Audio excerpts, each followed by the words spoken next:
think that we're all having this conversation publicly. Everything is changing, and the pendulum has swung extremely far in some cases. But that's how you level at a new normal.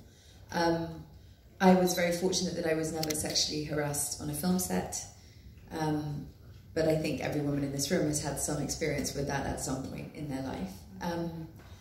In terms of how opaque the pay gap was in Hollywood, I think that's changing.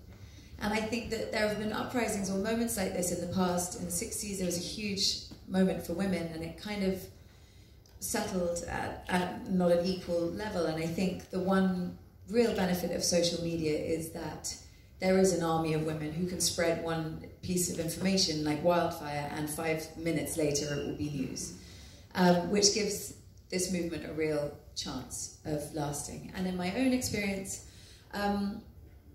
yeah, I would not tolerate some of the treatment that I've tolerated in the past. We can now talk about what everybody's being paid and make a decision based on that. I think studios would be very stupid to not value women in the way that they do men financially. And I recently got paid probably properly for the first time in the 18 or however many years I've been doing this job, and that is incredibly empowering. You realize that when you are valued for your work, it has a huge effect on your self-esteem. And so I'm very grateful for the women who have led this revolution, really. I have not been as vocal as many of them, but I'm in solidarity with them.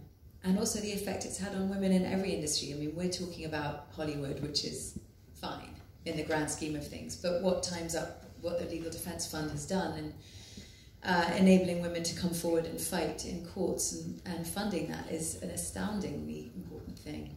I feel like women are together, which is liberating.